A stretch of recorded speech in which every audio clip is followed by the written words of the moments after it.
Welcome to the Golden Keys, a Twin Cities-based podcast. We are so happy that you found us. My name is Trent Zimmer, and alongside my wife Carissa, we've made it our mission to bring you, the listener, powerful stories, endless opportunities, and educational resources that will help you become the best version of yourself and ultimately lead you to living the happiest life possible. If you've ever gotten anything positive out of this conversation or this show, please consider leaving us a 5-star review and sharing this with just one friend. It's the best way for us to grow and make an impact on our community. Without further ado, let's get into today's episode. All right, I'm so excited about this. And we have Amelia Rose Earhart. The middle name is very important, isn't it? It really is, yeah. Oh, yeah, this is, I'm so excited about this. And I have to tell the story of how we met because it's kind of funny. And I don't even know if you know this story yet, but we were in Austin, Texas for Mega Camp, which is an event we go to every year. And we were at a friend's party. I was standing in line getting a beverage, and I looked over and I saw this girl sitting at the table wearing a name tag. Everybody at these parties always has name tags. Alice is amazing at throwing parties, and name tags are like a staple in her parties. And so I saw this girl with a name tag that said Amelia Earhart, and I kind of was like, oh my gosh, like I remember thinking to myself, what are the chances of that? And then, of course, because I'm just me, I go, I wonder if she flies. And 5 minutes later, the host, Alice, grabs the mic and she says, hey, everybody, I'd like you to meet our guest here. Her name is Amelia Earhart, and she completed a round the world trip in a single prop plane. And I'm like, huh? I was like, holy smokes. And that was when, you probably remember, you were talking with Seth Daly, her husband, and I walked up and I go, I have questions for you. And Seth goes, get in line. Yeah, I was going to say, welcome to every single day of my life. Yes. Whenever you have to wear a name tag. Oh, it's not only when I'm wearing a name tag, it's when I call customer service. I mean, customer service folks are so nice to me because they're like, what is this? Is this really your name? And so there's always a conversation starter. It's actually part of the reason why my mom decided to really push for this name. When she found out she was having a little girl, she said to my dad, she's like, let's give our daughter a name that no one will forget. And no joke, when she goes to parties, her name will always start a conversation. So I'm going to have to tell my mom that in this case, it really worked. They succeeded in that. There's like no awkward small talk for you. You just get right. Kind of. They're probably just so stunned. Debatable around the awkward part. It definitely can get awkward. I'll tell you that, because a really funny situation is when people don't remember or know who the first Amelia Earhart was, and they go, why does your name sound so familiar? And then I kind of have to start from the beginning. But yeah, it's this name has forced me into all sorts of really interesting situations.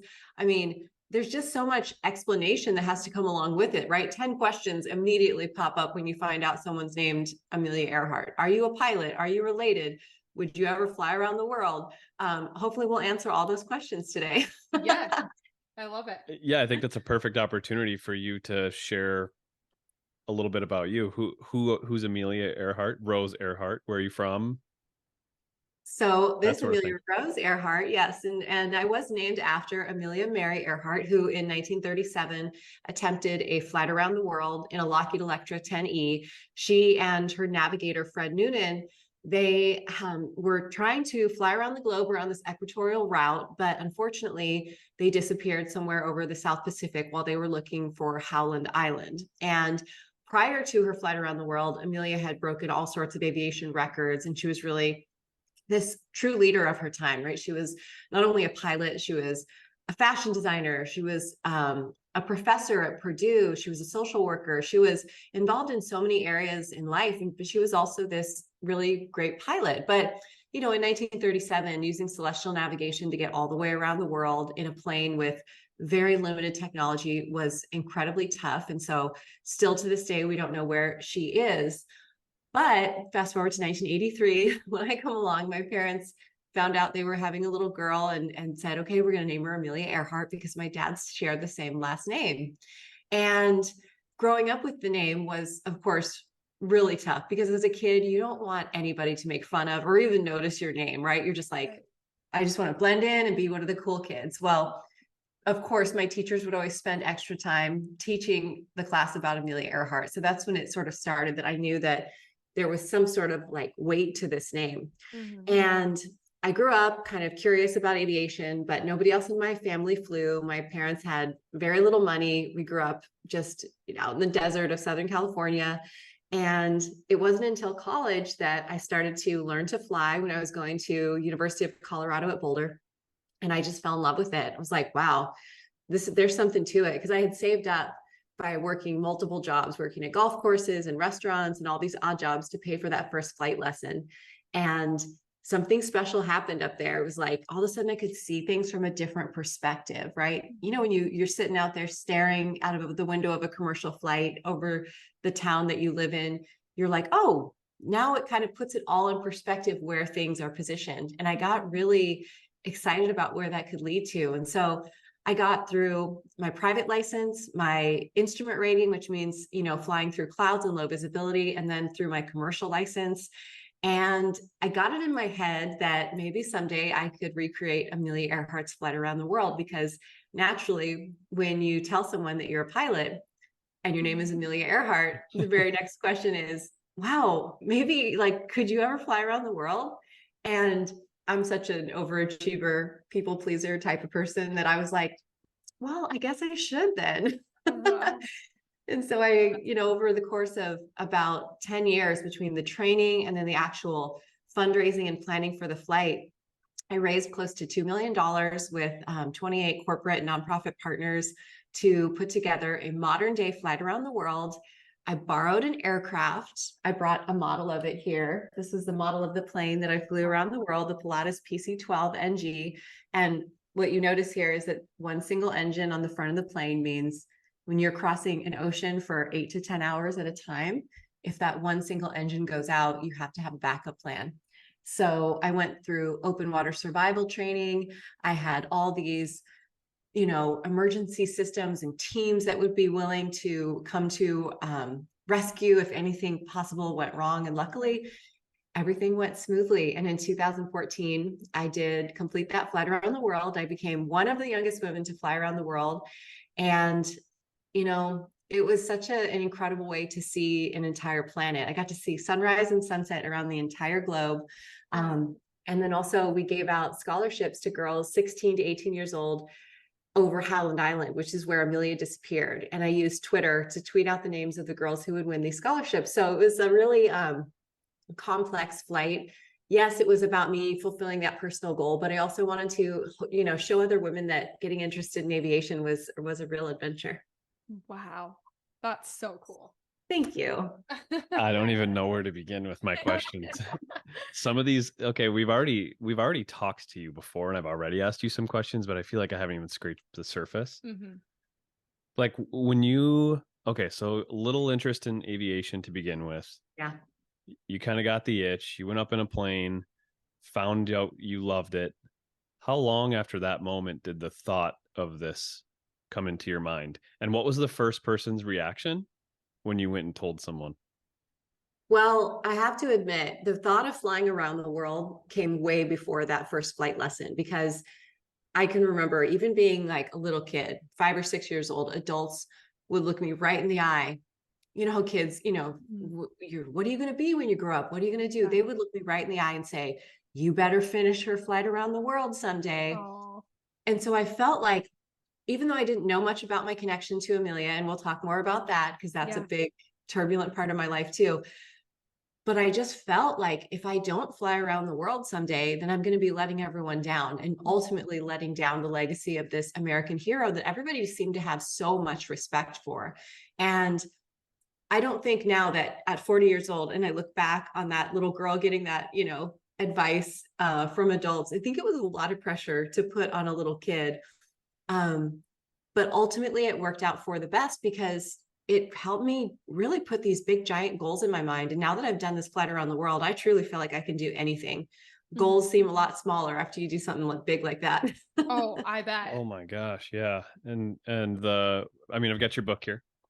Oh, yay. Thank you. Yes, I'm so glad that you're reading it. I was really hoping I'd be able to finish it, but I just got it not that long ago, and I'm not that fast of a reader, and I have 3 kids. Take your time.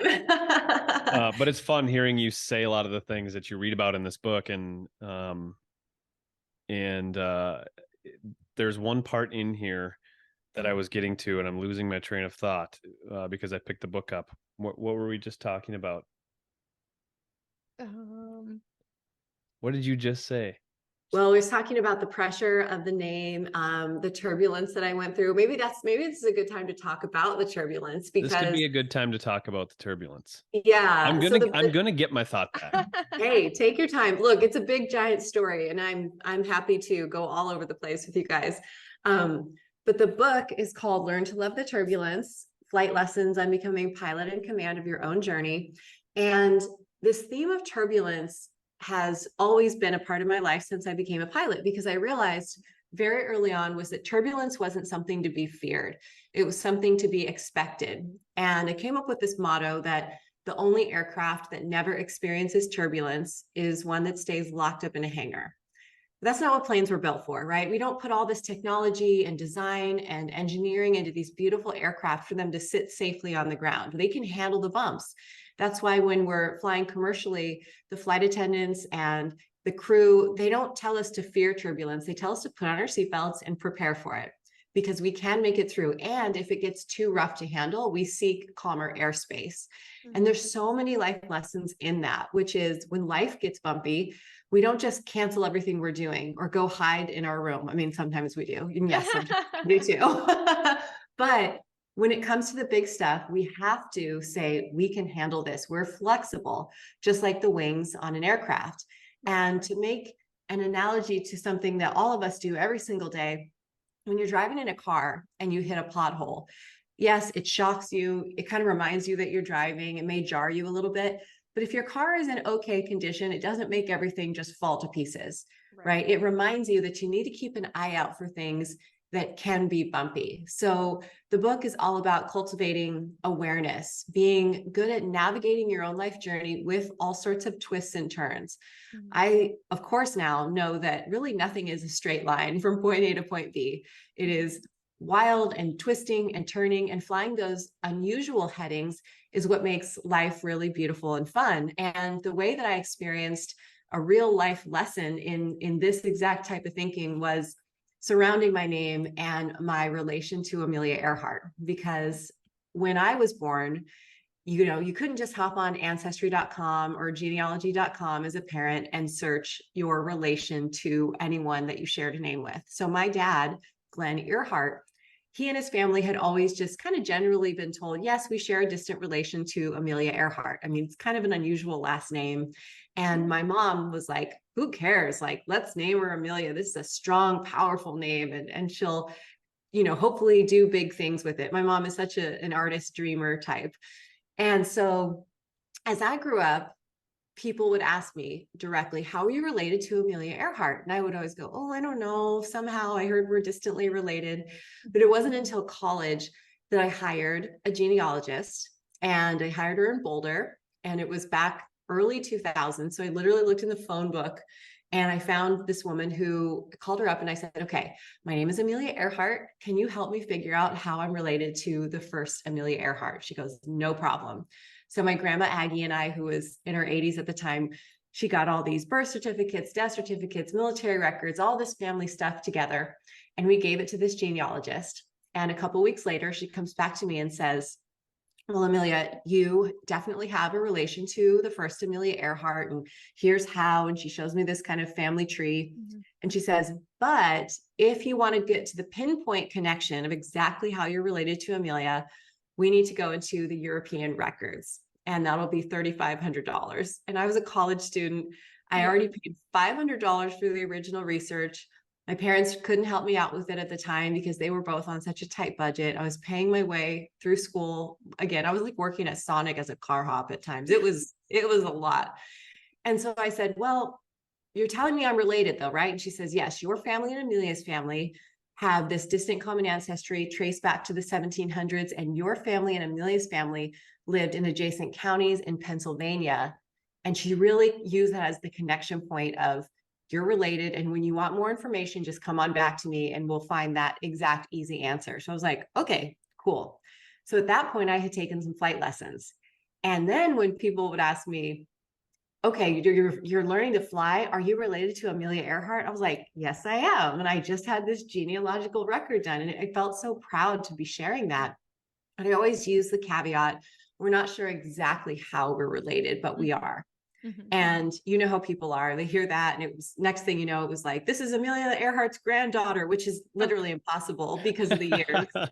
And so it got really amplified in a lot of settings, because I was getting interviewed by like Fox News. Shepard Smith interviewed me back in the day. It was on ABC, CBS, it was on the Today Show. I mean, all over the place, that this girl named Amelia Earhart was learning how to fly. And then from that role, in my early flight training years, I actually got offered a job in radio, because the news director at the radio station in Colorado had interviewed me, and she was like, this is interesting. Would you ever want to be on air? And I was like, sure. I have zero experience with this, but I love to talk. I was on the debate team in high school, and it sounded like a really fun job. And she trained me up and positioned me after a few years to take over a role in the news helicopter.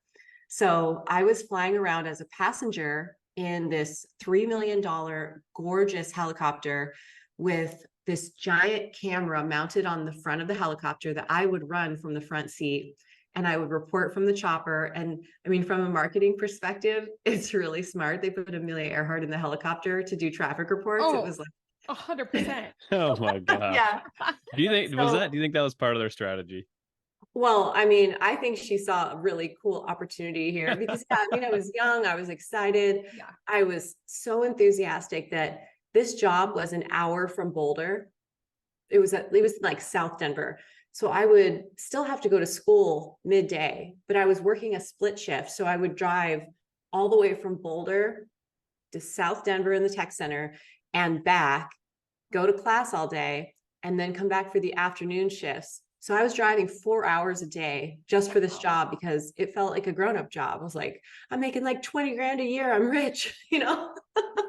Isn't that so funny? Yeah. That's hilarious. And so that's where this whole like, she's related to Amelia Earhart thing started. Well, then I continue through my flight training. Everything's going fine. I decide I'm going to recreate Amelia's flight around the world. And I created a business plan. I walked into all these different offices, like the aircraft manufacturer, the engine manufacturer, Pratt & Whitney. I contacted Removo Luggage, all these like travel related brands, to say, hey, I want to recreate Amelia's flight in a modern context. Will you help me support this journey? And surprisingly, almost, I think pretty much everyone said yes. I had one no from an aviation company, just because I didn't have like any real in there, and they were like, we're too busy. But everybody else was so enthusiastic about this. And so I kind of got my entrepreneurial spirit from fundraising for the flight. And then right before I was about to launch on the journey, this is in 2013, I got a call from the Today Show. And as you guys can imagine, my news side, because at that point I had moved out of radio and into television in the helicopter position. So I was on TV working for NBC in Denver. The Today Show calls, and they're like, okay, we want to have you on the show to talk about your upcoming flight around the world. I was so stoked. And I fly out to New York, and I get there. It's like 4 a.m. They do your hair and makeup, and I get on the show, and Natalie Morales was there that day. It was Al Roker was doing the interview as well. Between the weather reports, Carson Daly was part of the interview as well. And they were like, okay, so your name's Amelia Earhart. You started this charity. You're going to fly around the world. All the typical questions. And then they said, how are you related to Amelia Earhart?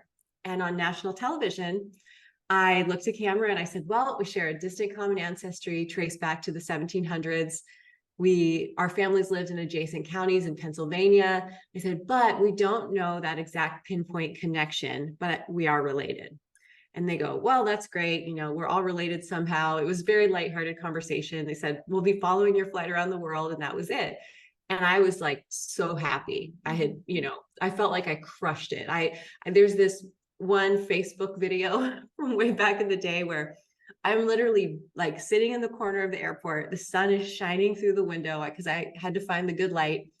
And I'm smiling so big, and I've got tears running down my face, and I'm like talking straight to the camera, like, you guys, I was just on the Today Show, and it was like such a happy moment. And like, I'm about to fly around the world.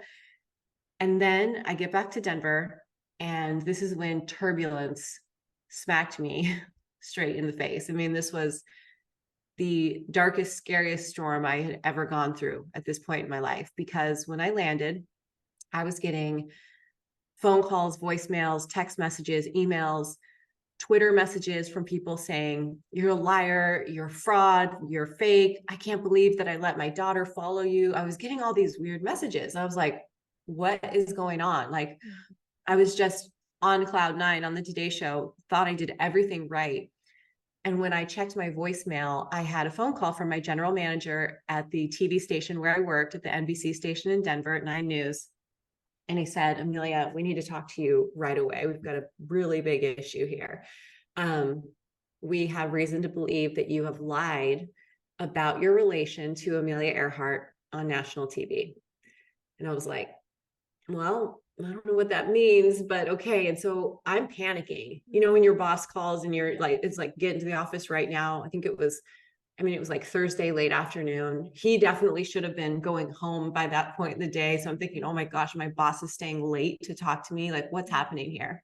So I get there, and I found out that one of my co-anchors on the news, who was an investigative journalist, I don't know if he just didn't like all the attention I was getting, because like every commercial promo that was on the news at the time was like, Amelia Earhart's going to fly around the world. She covers your traffic in the morning, but she's going to journey on this big adventure. It was like, shut up. Everyone, even I admit it was a lot.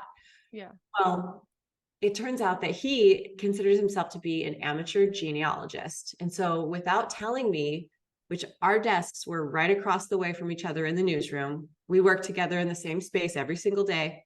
We weren't always on the same shift, but he could have very easily just walked up to me and said, hey, we need to talk. Well, instead, he researched my family history without telling me. And when they showed the clip of me on the Today Show on the news, on the local news, the female co-anchor was like, oh, we're so proud of our Amelia. We can't wait to track her on her flight around the world. And he chimes in and goes, well, I looked into it, and it turns out she is in no way related to Amelia. And that was it. They wrapped up the show. And everyone said that was on live TV. Live TV. Yeah. And then he went to Twitter. Oh. And who is this person? He is he is an interesting one. I mean, why would you put so much focus on sabotaging something? Like, come on. I know. And I think so. Then what? So basically, he goes to Twitter and says she's not related. And he used a word, and I put the exact tweets in the book. It's all like in the last 2 chapters that you'll get to eventually. But he basically said, like, sometimes the right facts get through the keeper or the gatekeeper. It was this really snarky way of basically saying that I had you should have caught it. Well, almost like I was trying to get something past them. Sure. Which no one ever asked, other than that first genealogical research, right? There was no reason to question it. I mean, people don't do multiple genealogical research or, searches to figure out. But I always said, we're not sure exactly how we're related, but generally, and I had it all there. Mm-hmm.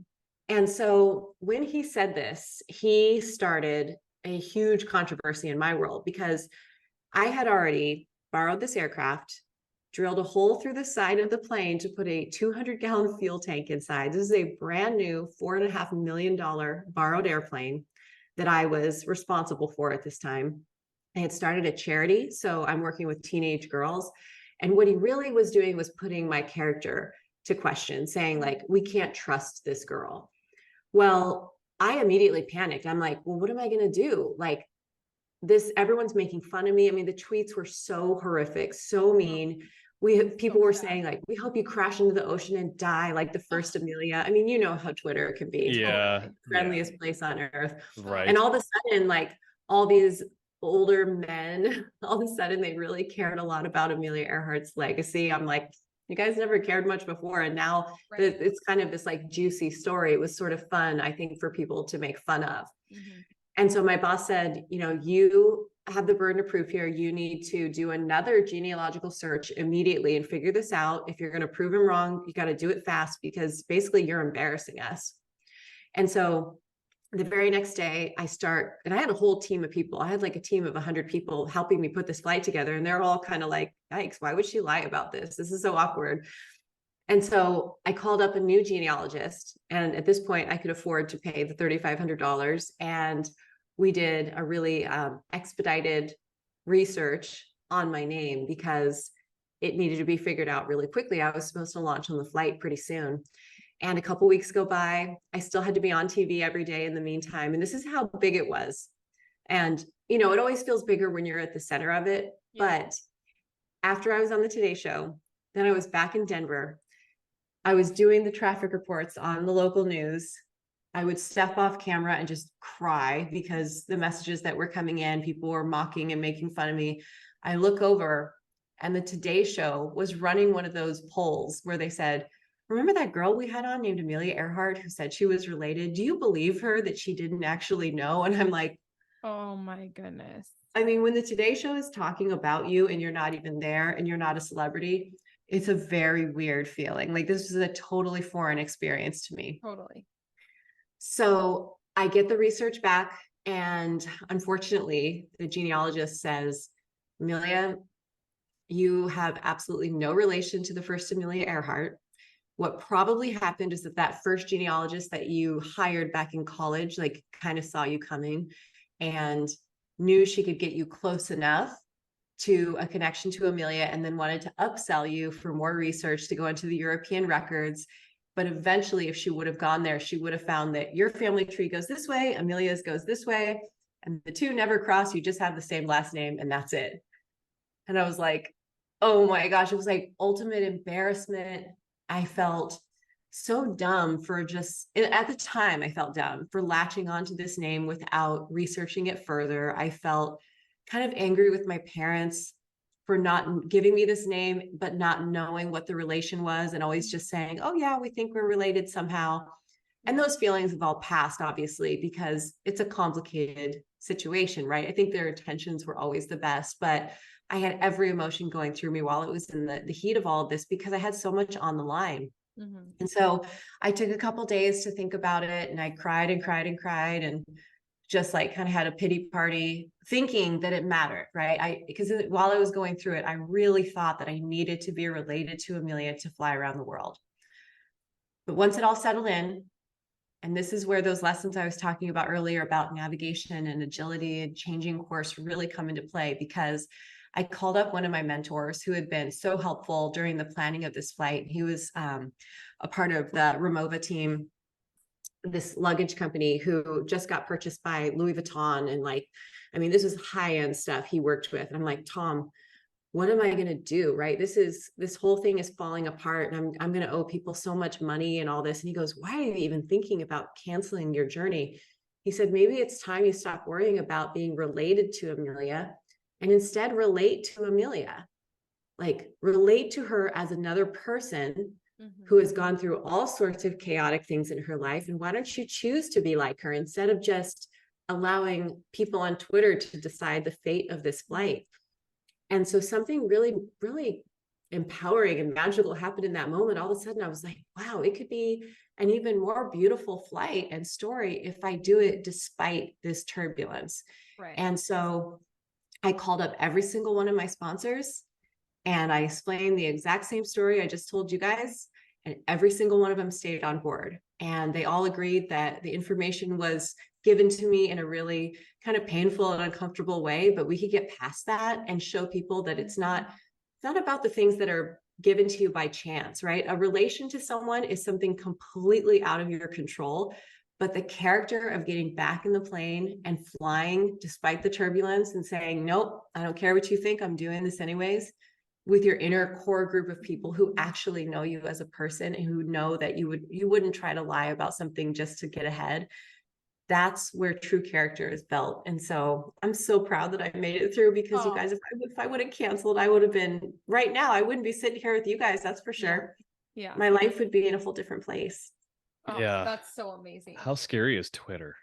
Don't read the so comments. scary. It's actually frightening. Social media in general. Mhm. I was talking about this with another mom at the dance studio, and we were talking about our daughters and how fearful we are when they become older, because it's like looking back at our middle school years, high school years, you did something embarrassing and like maybe 10 people saw it and maybe some people talked about it in the hallway, and then like a couple weeks went by and everyone forgot and it was something new that they were talking about.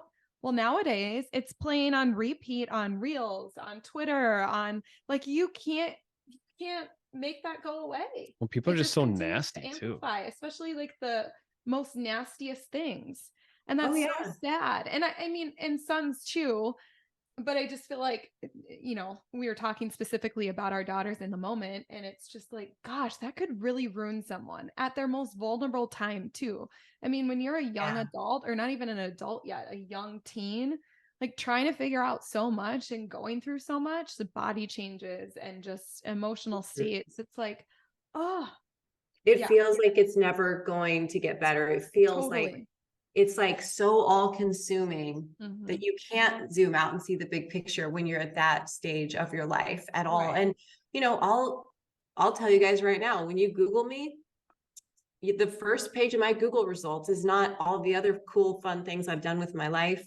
It's Amelia Earhart is not related to the first Amelia Earhart. Yeah. That is the first Is thing that people true? learn about me. Yeah. And And who cares? It's just blood. That doesn't take I away your know, legacy or the legacy that you are going to be leaving. You know what I mean? Like, I whatever. know, but the internet is it's such a permanent place. But It is. life is complicated and life is subtle and it's filled with all these nuances. And I hope that, like you were talking about with the younger girls, like I hope that hearing this story lets people know that life can be fantastic even after a super embarrassing thing where your whole character is put in question. People are mocking you and making fun of you. I mean, there are grown men in the aviation community on the internet that still to this day write about me on blogs and make fun of all like, you know, like, oh, she doesn't deserve to do this. I'm like, well, I did it. So it doesn't matter if you think I deserve it or not. Are You you know, just you know jealous what? because you haven't, or what? Yeah. Okay, so I'm gonna pick one of my favorite parts out of the book, and it's the part where you were at. I think you were at you were in Switzerland, maybe at the air show, Yeah. and the guy asked if you wanted a picture with a real pilot in it, and you were like, "There is a real pilot in it." She was Yeah. posing Yeah. next to the plane that she was going to be flying, and a pilot was standing in the background and asked if she wanted him to get in the picture. And Well, because that's such a great part.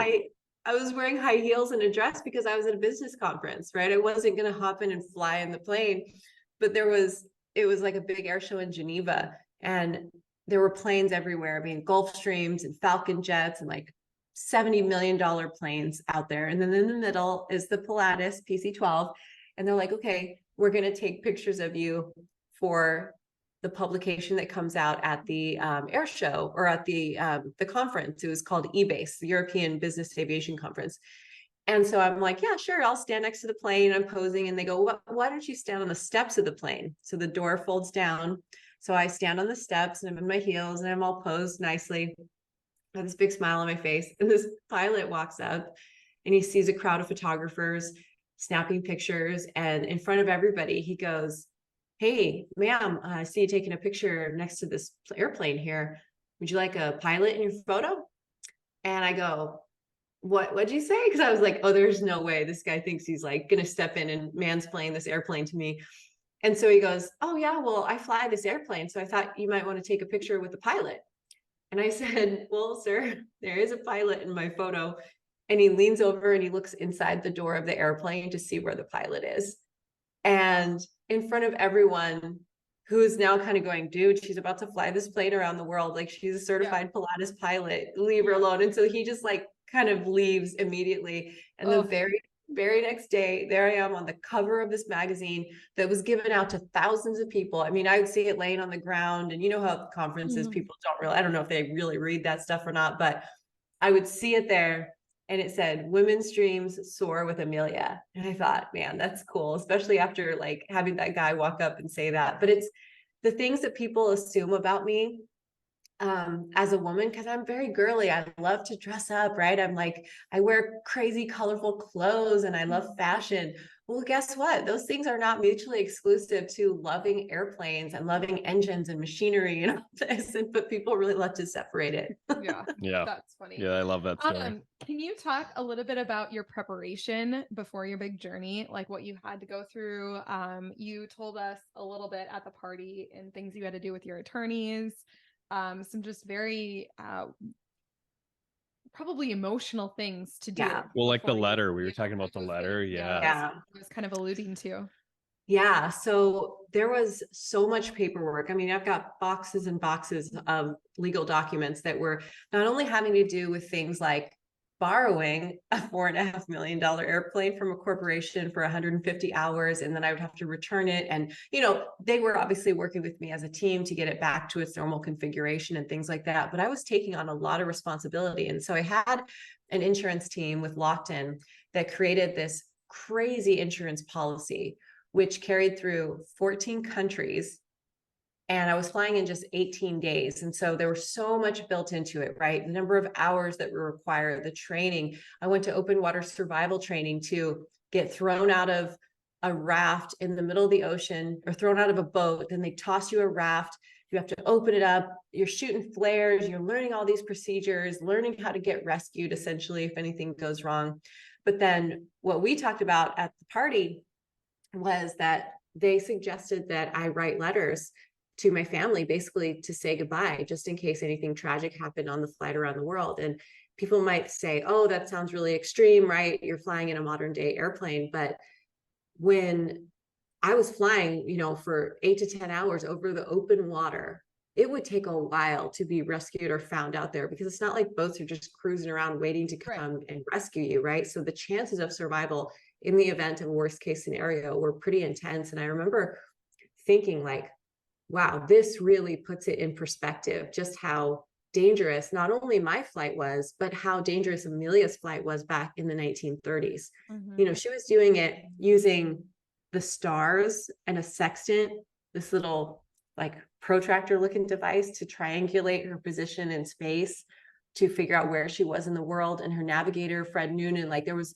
all sorts of controversy around whether or not he was the best person to be navigating that flight and how their relationship was going. So it just seemed really tumultuous. And so when I was thinking about these things, I just tried to, I don't know, just be really grateful and really like the mindset of an adventurer, which is if anything does happen, I'm going to try my best to make it back safely. But ultimately, this is what I want to do. And if the worst case scenario happens, I guess it's just my time to go. But thank goodness it wasn't. And I never had to share those letters, but it was a really unique situation to be in, to even need to think about those things. You know, but we really all should. I think what it ultimately taught me is that we should tell the people who we love how much we care about them all the time. Don't wait until you're doing something extreme or it's in the very last minute. Like, be vulnerable and share how you feel about people because anything could happen any day, right? Like a car accident, something could fall out of a building and crush you. You know, I mean, not to be you know, thinking like that, but sharing these things more often, it's a good reason to just like, I don't know, call up a friend and just tell them how much they mean to you. Yeah. When was the last time you read one of those letters, or do you remember what's in them? I haven't read them since the flight, but now you guys are making me want to dig them up and look for them. I feel like I'm like so curious as to what that would have said back then. I know. I have a laptop that was like specifically for the flight, and I kept everything on that one computer. And if I can remember the password for it, I should dig in there and just go look for that. So you forget passwords too. So you're human. Are you kidding? Oh my gosh. Okay, so let's talk about the actual trip. And I do remember where I was going when I lost my train of thought earlier. We were talking about fear. You were talking about how you don't fear much. And one of the things you talk about a lot in your book is how you feared open water so much. Yeah. And Amelia feared the jungle, right? Like she didn't want to fly over thick jungle, but you feared flying over open water, which has to be a really good chunk of this flight. Yes. So what is it like to not only know fear is coming, but to sit in fear? Wow. So I'm one of these people that like, I'll go fly anything, right? I love flying all types of aircraft. I've flown in F-16s 2 times now with military people, and I've flown in small planes and big planes. But if someone's like, hey, do you want to go out on a boat? I'm like, well, it's just unsettling to me for some reason. So Yeah. air is comfortable. Oh, water and sea is not. I still do it, but it's not something that I've ever been like excited about. And so the thought of flying over water, what it really taught me was to think of it just like you're flying over the land, because ultimately, if you are so fixated on all the things that could go wrong, then you're not as focused on the things that are going right. So pilots are really taught to, in dangerous or tense situations, we scan our instruments. And most, if you're driving down the highway, you're not like checking your oil gauge and checking everything in your car, right? You're like, okay, do I have enough fuel? And is the podcast that I want to listen to playing? And am I skipping the commercials, right? So a pilot will scan every single instrument really methodically, and we're taught to scan in a certain order. Okay, airspeed, altitude, fuel, radios, and you go through over and over and over again. And what that taught me was to say, okay, everything is going right, so there's no reason to amplify all these what ifs, worst case scenario things that could go wrong. And something I also want to add to this point in our conversation, and I know this kind of disappoints a lot of people when they find this out, but I did have a co-pilot on my journey. And it's so funny, the look people get on their face is like, oh, you didn't go alone? I'm like, when was your last flight around the world? Would you really go alone? Yeah. Like, and trust me, some people have done it solo. That is just not the journey for me. And also the journey insurance wise, I would not have been allowed to take this particular aircraft around the world solo until I had 6,800 hours of experience. That would have put me probably in my 50s, 60s, even 70s by the time I would be able to earn all those hours. And that would be flying professionally as a commercial pilot. So when I took this project to my insurance team, told them how many hours I had. I only had a couple hundred hours at this time. They said, okay, well, you need to take a co-pilot around the world with you. And I said, perfect. So I paid someone to take this journey with me. His name was Shane Jordan. He was awesome. I had these other 2 people that were qualified. There were only 3 people in the world that they would qualify to be co-pilot on this trip. I asked for a female co-pilot. They said there aren't any that qualify. So you've got 3 dudes.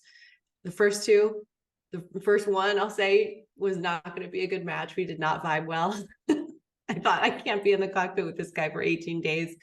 The second gentleman, his father had just passed away. And so he was like, I can't do a dangerous trip around the world and, leave my family at this point. So I had one person left to call. I called up Shane. He was so awesome. And he actually asked his little kids, who were pretty young, they were like under 10 years old. He asked them both permission. Like, here's what dad has an opportunity to do. Do you guys feel comfortable with me making this flight? Or is it going to be too traumatic, too stressful? He put it in kid language, but they were bought in. They felt good about dad going. And he had lots and lots of hours of experience in this type of aircraft. He had never done a flight around the world, especially through 14 countries, through like Papua New Guinea and Australia and Singapore and all these exotic remote locations. And so the reason I bring up Shane right now is that when Shane and I departed from Natal, Brazil, for instance, which is the easternmost point in South America, we departed from there to go to Dakar, Senegal, which is the westernmost point of Africa. So we're trying to get the shortest distance across the Atlantic Ocean for our first real Atlantic crossing. And there's a point in flying, it's a mathematical calculation where you identify what's called the point of no return. Okay, it sounds like a dumb business cliche, right? We're past the point of no return. Well, in aviation, it's an actual point at which if your engine fails past the point of no return, you can't turn the plane around and glide back to the runway. For us, that was 80 nautical miles on a 2,400 nautical mile route. So between 0 and 2,400, when we hit 80, if anything happened past that point, we were going down in the water. The minute we hit 80.1 nautical miles, Shane and I both looked to each other and we were like, did you hear that?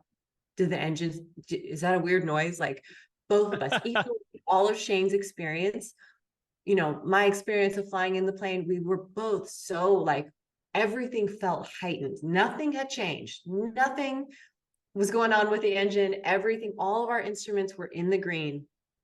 But what this means is that psychologically, when the stakes are higher, we tend to look for the things that could go wrong. Mhm. And if Shane and I decided to focus on those imaginary sounds and instead focus on our airspeed, right? Our instruments, all the other things that we have to keep running and operational. If we would have focused on these imaginary fears, we could have caused our own problem and caused something catastrophic to happen. So we calmed each other down.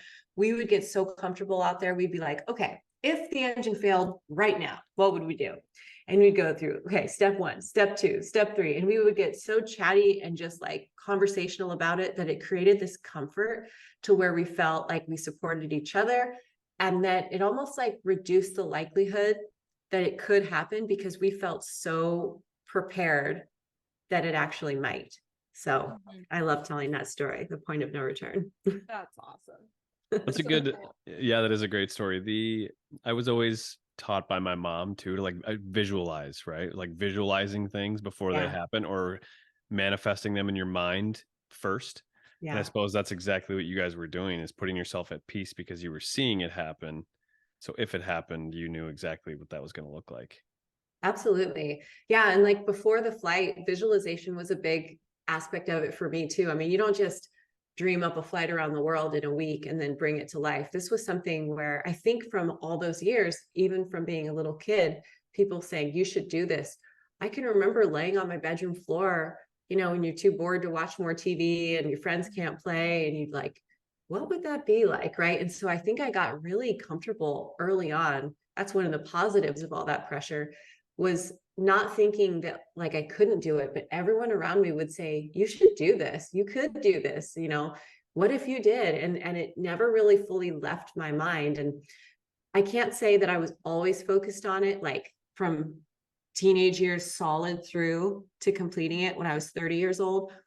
But I would find that like it would come in waves where I'd be feeling more confident. Maybe I could do this. And then I get more focused on school or classes, or something stressful would happen, or I'd go through a breakup or something. And I'm like, the flight around the world would be the furthest thing from my mind, but it just kept returning. And I think in life, if the listeners who are out there, you know, if they've got a goal that just keeps haunting them and keeps coming back to mind, like explore it. Don't be too afraid of it, because everything can be figured out if you go one step at a time. You get a really solid flight crew, as I call it, people who are in your life who can act as a co-pilot, who can help you navigate, who can help you like see things from a different perspective. Those people I consider in my life my air traffic control, because they're outside of my cockpit. If I called up one of my mentors like Tom and I said, Tom, I need your help with this, I'm feeling really stressed, you know, he doesn't see it the same way I do. He's going to say, oh, you got this, or he has resources or help, or a family member that really knows what you're going through. Those different perspectives can help you get to these massive, huge goals. And really, there's pretty few things that are entirely out of your reach. That's so true. We always tell each other it's impossible to see outside of the box when you're in it.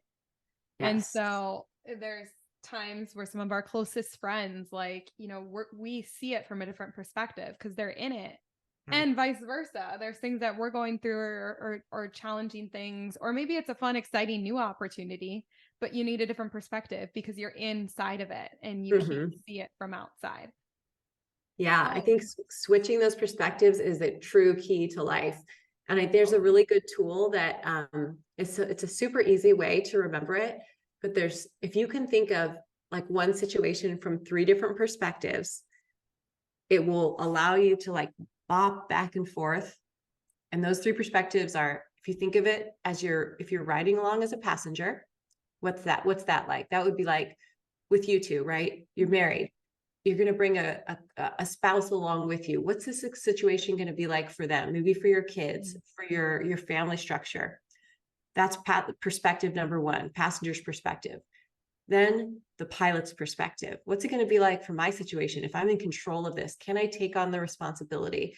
Do I understand the airspace that I want to fly into? Have I done enough research to be able to do this and keep all of my passengers on board safe?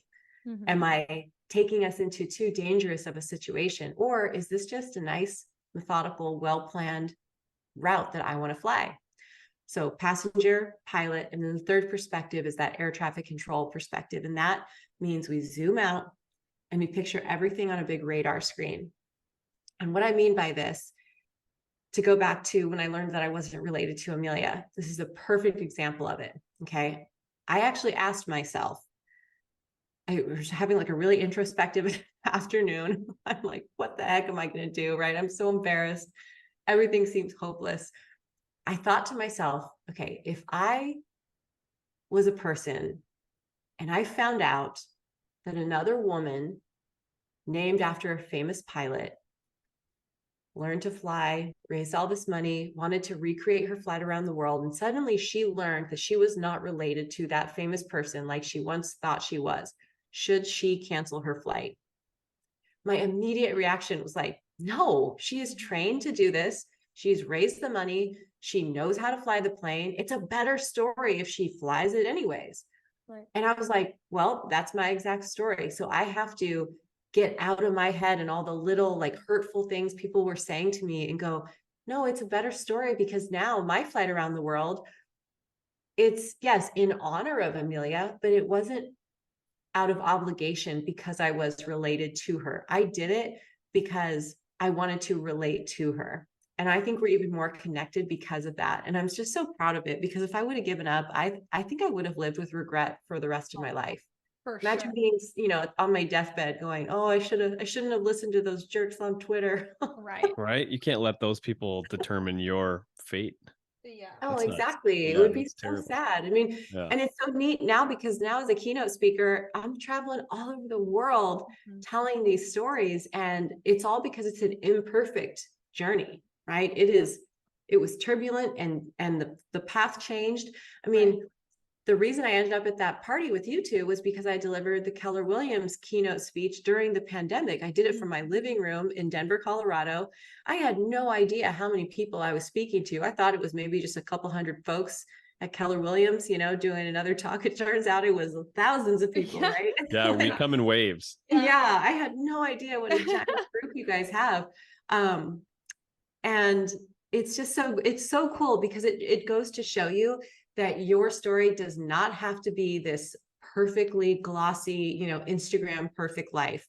No one's life is actually like that, right? It's pretty gnarly if you really get into it and find out what people's day-to-day is like. And I think it's a good reminder that it's kind of what life is supposed to be. Totally. Yeah. So I love what does it. life look like for you today? You said you're a keynote speaker. Yeah. You wrote the book. The book is now published. It's available. You can order it on Amazon. There's no preferred method to order the book, correct? Like you don't get special points or anything. Well, you can get a nice note in yours. Trent got a note. I got a nice note in mine. You probably can't see it on the camera. From the website? Yeah. Yes. Okay. So maybe we'll give her an opportunity to plug it at the end. Yeah. What are you doing now? What's life like for you now? Well, I have to bring up real quick. I didn't know you guys were joking when you said the note you wanted me to put in the book was, I'm looking forward to being on the Golden Keys podcast. And so I just wrote it in there. I was like, oh, what a sweet thing. Of course I'll write that. And so I put a little note in the front of the book. But yeah, life now is speaking all over the place. This month I'm flying to Barcelona to speak with Boeing. I'm speaking to the US Patent and Trademark Office, the US government, accounting firms, real estate companies, financial organizations. I'm speaking at 9 different places in September. So it's such a fun life. I love like the keynote speech. It really does feel almost like this makes it sound inauthentic, but it's like performing, right? I want to get on stage and like give an entertaining keynote speech, but it's filled with all these little life lessons that I have forced onto YouTube today, all my little aviation metaphors and analogies, which every chapter in the book is a different lesson. So it's a flight lesson that correlates with a leg of the journey around the world, things like becoming pilot in command of your own flight, developing vision beyond sight, trusting your flight crew, things like that. So yes, keynote speaking, the book. And then the other thing I do, which I put some here in the background, is my artwork. I took my aerial photos from the flight around the world and I figured out a way to paint them in an abstract way. And so I create what I call aerial abstract paintings, and they're meant to look like the view when you're flying in over a beautiful beach or shoreline and you're kind of coming in, you know, that excited feeling you've got when you're on vacation and you're seeing all the gradients of the sand and the beautiful blue waters. And so I paint oceans here in my apartment in Austin, Texas. And I'm working on selling those, getting them up on the website. Nice. That's well, so hopefully awesome. we can help you sell one of those. If you're listening, go buy some artwork. Yeah. Okay, I got to ask you a couple more questions though. Okay. Sure. Favorite place on the trip? Ooh. Well, let's do it two ways. Aesthetically, beauty-wise, the Seychelles and the Maldives were the most beautiful. So the Seychelles was a 45-minute fuel stop, which was so disappointing because I wanted to stay there for like a month, right? Who accidentally ends up in the Seychelles? Right. It's off the east coast of Africa, incredibly wild, crazy mountains just jutting up straight out of the ocean, colors like I'd never seen before. Flew in there, got fuel, and one of my TV station photographers, his uncle managed the airport in the Seychelles. And so I get out of the plane and Nico's uncle comes running up to me with this big old gift bag. I'm like, wow, how do I have friends in the Seychelles? Like, it showed me how small the world can be when you start talking about these adventures and like just getting it out there. And then from there, we went into the Maldives. And originally I wanted to fly through India because it was closer to Amelia's original route, but the monsoon season meant lots of rain in India. And so it was safer to stay further south. I'm like, well, okay, if I have to go to the Maldives, I guess I will. And we needed to put in a rest day in the flight. And so Shane and I had 24 hours in the Maldives, where when we showed up in the plane, everybody thought we were on our honeymoon or something. And I'm like, no, we're just here for a stop. And so like we're getting flowers and like the rooms, because I splurged. I'm like, if I'm going to be in the Seychelles, I'm getting us some nice rooms, right? They weren't totally on stilts over the water, but they were on the beach. Yeah. Just so lovely. And there's like flower petals in the shape of a heart on the beds and stuff. And so that was a real trip. And then, so those are the beautiful parts. But I think the most interesting place in the world was Papua New Guinea.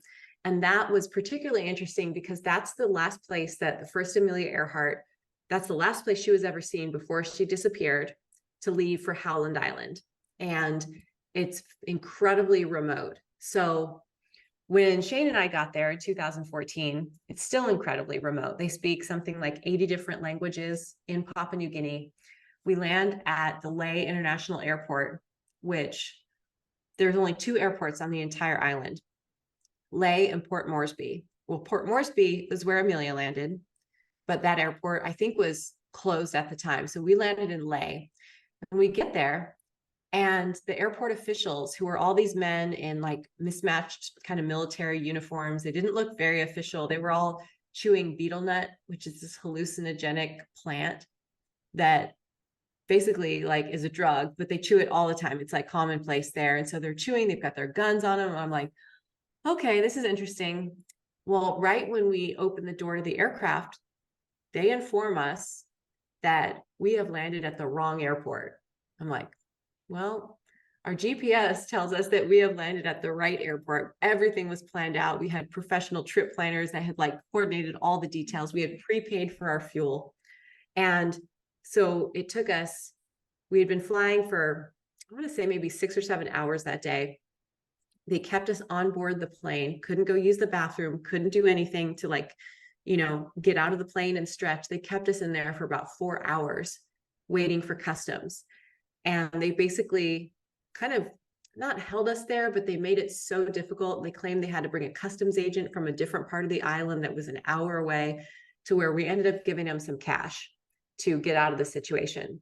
It was very complicated, but we had hidden $15,000 cash on board the aircraft for this exact situation, right? Just in case anyone like made it difficult. Cash usually resolves these situations pretty easily.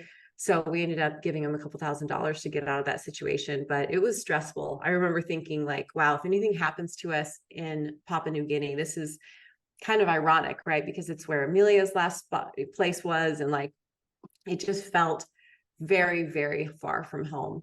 And while we were there, I asked if we could go to Amelia Earhart's gravesite because they have a symbolic gravesite there. It's just this piece of stone that just all it says is Amelia Earhart on it. No dates, no nothing, just like carved into it.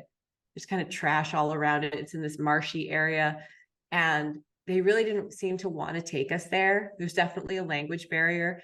We're riding in the back of this 4Runner that had like, that metal grating that's, I couldn't tell if it was meant to like keep people out of the car or meant to keep us in, but we were definitely like locked in the back of this 4Runner with all the cash and everything that was in a separate part in the back that we couldn't get to. So Shane and I are kind of looking at each other like, how do we know that they're taking us to the right place? We really don't. And we got to Amelia Earhart's gravesite. And I said to Shane, like, can you take a picture of me with this gravesite in the back? And the guard wouldn't get out of the photo. He stood in front of it right next to me, just total straight faced. And I'm like, oh, this is awkward. Like he didn't want, I don't know what he wanted, but he didn't really want me to get the most out of this situation. Well, we go through all of this, get to the hotel, and I just wanted to take a shower. And it felt like the hotel had been converted from a prison. It was like really tiny little windows and not very nice of a place. And I opened up the shower curtain, and from like face level down was this red, streaky liquid that had stained the walls. And that was from all the betel nut that they chew because it's bright, bright red. And when they spit it, they would spit it on the walls and it would just drip down. It almost looked like blood. I looked out the window of the hotel as I'm laying there, and there was like a guard standing outside of my window, and the curtains were kind of transparent. So I'm just like pulled up with the curtains up to my, or the blankets up to my face, like in all my clothes, because I was just so nervous. Right. Just like, we got to get out of here. And the very next day, we get up super early in the morning. Those same guys drove us back to the airport, which was about an hour through the jungle. We get back out there, and I look out at the airplane, and it's sitting out there on an airfield, and there's like 8 men circling the outside of the aircraft. I was like, okay, that's pretty intimidating too. Shane's like, this is your flight around the world, Amelia, you go deal with them. And so I literally walked up to every single one of them and gave them each, I know I sound like a spoiled brat American right now, but we had planned for this. Like I said, I gave them each $100 bill and said, thank you. Thank you for guarding the aircraft. And in Papua New Guinea, $100 American dollars is a lot of cash. Mm-hmm. And so I said, thank you. And we got in that plane and we shut the door and we got the heck out of there. Didn't you? That is so right. Didn't you like cover the engine with something? So if you knew that okay. There's like a wax that pilots can put on the engine cowling to know if the engine had been opened. Sure. And if it hasn't been cracked, then you know that it hasn't been tampered with. And, sure. I don't want to be one of these people that assumes the worst outside of America, like, oh, they have, they want to hurt us or something. But it really is just a security measure. It's a safety thing.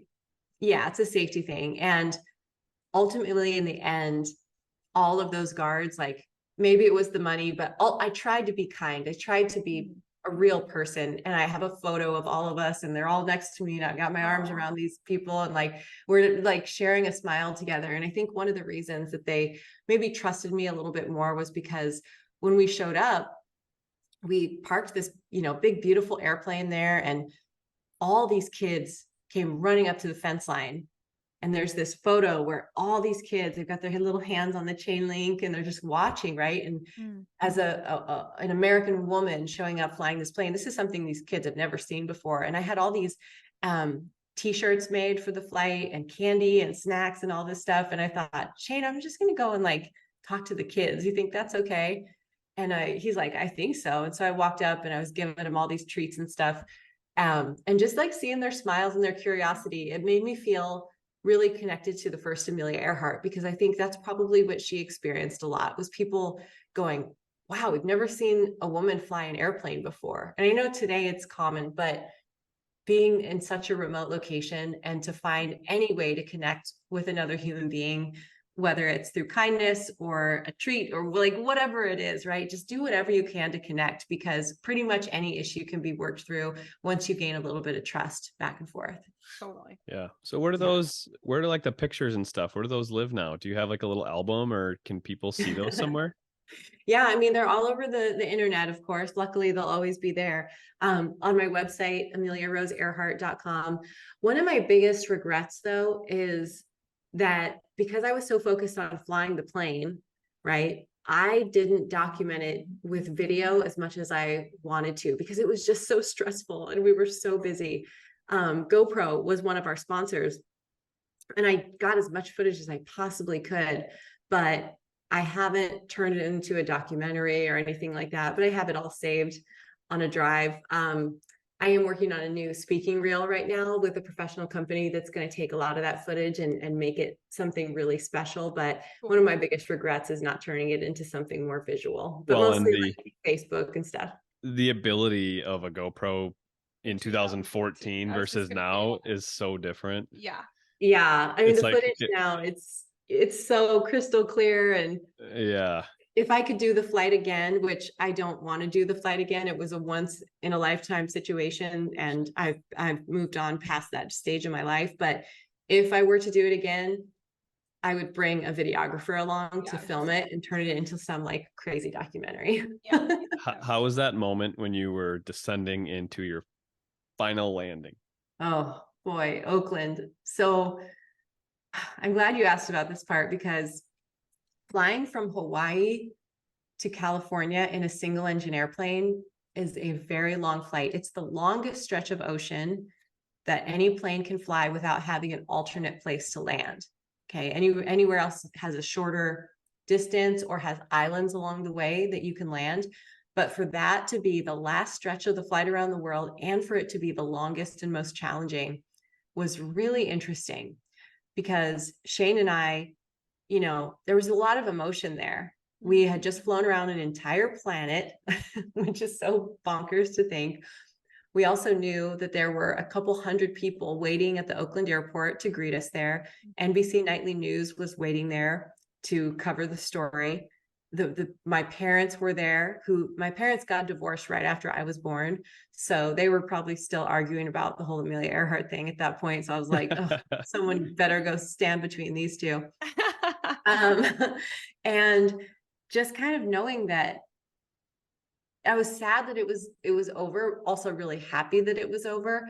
I almost felt like when I launched on the flight around the world, I kind of felt like, you can't catch me now, right? Like, just try to catch me, try to stop me from doing this. Because once you begin, people can no longer say, well, you shouldn't be doing this. It's like, well, I am. So I guess you can say whether or not I deserve to or not, but there was a real enthusiasm and excitement around the fact that it was in action, and to see it come to an end in a safe way was both joyous and also a little bit sad for it to wrap up.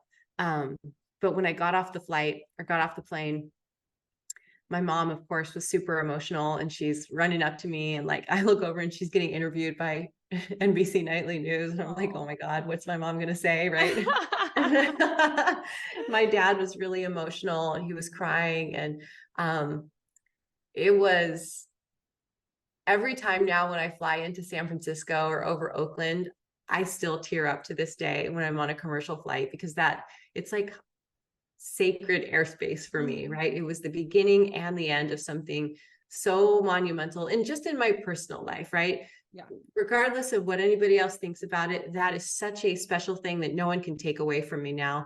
And one of the funny things about that portion of the trip was, a lot of it, we could turn the autopilot on if we wanted. I hand flew a lot of the flight around the world, hands on the controls, monitoring everything. But yes, the insurance team and Pilatus wanted us to keep the autopilot on as much as we could, because that's safer than a human actually flying the plane. Yeah. And I wanted to look nice for my arrival in Oakland. And so at one point, Shane's in the back of the plane, and he comes back up front, and he's sitting there next to me. I said, Shane, hang on, I got to go do something. And so I grabbed my curling iron, and there's a plug in the plane. I plugged it in. I'm sitting in the front and I'm curling my hair. I'm like, okay, I want to look nice for my arrival.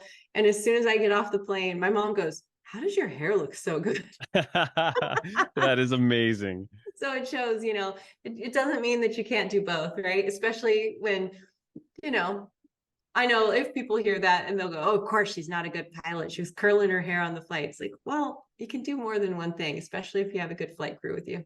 Yeah, for sure. Oh, that's so good. A silly moment though. So But good. if I may, there's really one sweet, sweet story that happened in Oakland Please. that I would love to share. So day one of the trip in Oakland, before we launched, there's another big crowd. Lots of kids came out, their parents, and it was just really, really special. And one of the things I got to do was keep the aircraft in the same hangar that Amelia Earhart kept her plane in 77 years ago. We positioned it in the same spot. It was like the Lockheed Electra sat there 77 years ago. The Pilatus was there now. Really meaningful connection there. And part of that was taking a tour of this museum that was on the airfield, where they had the room where Amelia Earhart stayed the night before she departed on her flight around the world, and they kept the room the same way. So this gentleman, Captain Tinarello, who runs the Civil Air Patrol there, which is the group that it's like a volunteer military group that goes out looking for missing aircraft. If a plane goes missing, Civil Air Patrol will take flight and they go and look over the land, not over the water. But they had been there at the airport forever. And so he takes me on this tour and he says, this is where Amelia stayed. He takes me into the room. I've got a picture standing inside that room, which just felt really connected and unique. And as I'm getting on the airplane, Captain Tinarello comes up to me and he's like, Amelia, I have a favor to ask you. I want you to take something on your flight around the world. And I was like, oh, weight and balance is already done, buddy. I'm sorry, I can't take anything else, right? I'm being very technical. And he goes, oh, calm down. It's just a patch. And so he had 2 patches made of, it had the Lockheed Electra on it. It's somewhere here at my house. I should have brought it out for this story, but it's got Lockheed Electra on it. And it says Amelia Earhart and their squadron number. And so he goes, I'm going to give you 1 patch. I'm going to keep the other one. And when you get back from your flight around the world, we're going to swap patches. So I can have the one that went around the world. And I was like, well, that is so sweet. And this guy was in his 80s or 90s, and he's really tall, little bald old man, and big, beautiful blue eyes. And he's wearing his uniform the whole time this is going on. And so we swap patches, or we give me the patch, and I go around the world. And we're coming in on final approach, and we can see the crowd. We can see Captain Tinarello standing with my parents. And Shane's like, you better find that patch. I was like, oh, I know where it is. Because I tucked it in the insurance book next to my leg in like the left pocket of the aircraft. So I take the patch out and I walk up to him after I hugged my parents, and we're all crying, and like, it's this big emotional time. And I walk up to him and I said, Captain Tinarello, we made a deal. And he says, yeah, we did. And so he pulls his patch out and I pull mine out, and we're swapping, and the people are snapping pictures and all this. And I lean over and I give him this big old hug. And as I pull away from him, he is just crying, tears rolling down his face. And he says, Amelia, there's something I didn't tell you when I gave you this patch 18 days ago. And I'm like, wow, what could it possibly be, right? I've got no more emotion left in my body. It's like surprise after surprise just kept coming and coming through this whole trip, and then this arrival too. And he says, what I didn't tell you was that when I was a little boy, I was obsessed with Amelia Earhart, and I begged my parents to bring me out here to the Oakland airport. And I stood in this exact same location, and I watched the first Amelia Earhart depart on her flight around the world. He said, I've been staring out at that horizon for 77 years, waiting for her to come back home, and you just brought her back to me. And awesome. That was like such a cool personal connection that I never saw coming, right? But to think that someone whose whole life had been shaped around aviation, because as a kid, he was just obsessed with flying, and to think that he still cares about it that much, and that flight meant something to him, was really a reminder of what it was all about, which was, creating those personal connections around the world. Yeah. That is so cool. That's a great story. Are you still in touch with that person? No, in fact, I should reach out. I kind of follow them online, but Yeah, out at the Oakland airport. If people want to check out that museum, it's still there. And I think the room she stayed in is still all set up. Wow. That's so fun. That's amazing. So what did you do that night? Okay, so that night we won't go that much longer. We're getting down to our no, I'm glad time you to asked be done, about that. So it was really important to me that I say thank you to everyone, because a lot of my sponsors had flown out to Oakland, and people that were involved. I mean, executives from Jeppesen, which is owned by Boeing, and Pratt and Whitney, the engine manufacturer, and all these people that were involved in this trip. I had rented out a big room in an Oakland restaurant. It was just kind of like a steak and pasta kind of place, nothing like overly extravagant, but they had a big banquet room, and we had everyone in there. Everyone just, had a blast. We had some wine, we had great conversation, and just one of those big loud crowds where everybody's just happy. We can take a sigh of relief that they made it back safe and it's done, and we can all just relax now. And it was important to me that I took everyone out to dinner that night. So I grabbed the check and I got to say thank you and gave a big toast and cried my eyes out. And it was awesome. Did it just feel amazing to sleep in your bed? Oh, well, I didn't sleep in my bed for a while, because then the press tour started after this flight. When I look back at my my Google Calendar from 2014, it shows like, okay, Papua New Guinea, Tarawa, Christmas Island, Honolulu, and then literally every day it's just like 10 interviews with national news, the Today Show, Time Magazine. Like, I mean, it was crazy for several weeks straight. So I was all over the place. And then, yeah, it did feel good. I think I slept quite a while after that. But it also showed me that, like, exhaustion from doing the things that you love feels so satisfying, right? Feeling tired and kind of lazy is my least favorite kind of tired, when you're tired from not doing anything. Yeah. But when your head hits the pillow after you worked your butt off, that's like, oh, I can actually enjoy this. Like yeah. winning the Super Bowl or the Stanley Cup or like something. Like, I can imagine those athletes are just exhausted from the journey to that point. But then, especially if it goes well. Totally. But then they're on like the press conference, the parade, the talking to young athletes, the talking, like, that's so overwhelming, but probably so fun. Yeah. It seals it in your brain for sure. Yeah. It has to be just so weird looking back now and seeing that you've literally created your whole life now moving forward around that event. So I know. Like, sometimes what would you otherwise be doing? I don't know. Every other career probably sounds boring. Like, if you didn't get it, like if you didn't get in a plane that day or you didn't take action on your dreams, what would you be doing? I'd probably be either working in TV, but that opportunity wouldn't have presented itself either, because of that came from a flight lesson. I wanted to be a teacher. I wanted to, I never got my college degree. I am one Spanish class credit short of graduating, because I took my TV job before graduating from college. And so I should probably finish that up someday, but it's also, it feels cooler, like, not to have it at this point. Like, you're a total rebel now. Yeah. I like to have that as like I never graduated from college, which, I shouldn't brag about that, but people have so many opinions about it now. But I don't know. Sometimes I think to myself, like, man, you can't live on this forever, right? You can't just keep talking about the flight around the world, but you kind of can, because it's something that it's almost like it's a big life moment that has so many lessons built in from it. So, like, writing a whole book, right, about the lessons learned from the trip, giving these keynote speeches, it doesn't, I don't know. It's a complicated thing for me, but I'm so glad that it has shaped my life. I never get sick of talking about it. I hope other people don't get sick of hearing about it. I'm sure my social media folks are just like, yeah, we get it. You flew around the world, but it really has shaped my life. But it's turned into artwork. It's turned into the book. And, but I still feel like I've got lots of other creative outlets in me that hopefully will have nothing to do with flying or being named after Amelia. The lessons in the book they don't expire, right? They're timeless. No. And so for that reason, I think you can keep telling your story, because the lessons are the lessons. Mm-hmm. So. Yeah. And they really do apply to most things in life, I find. Yeah, definitely.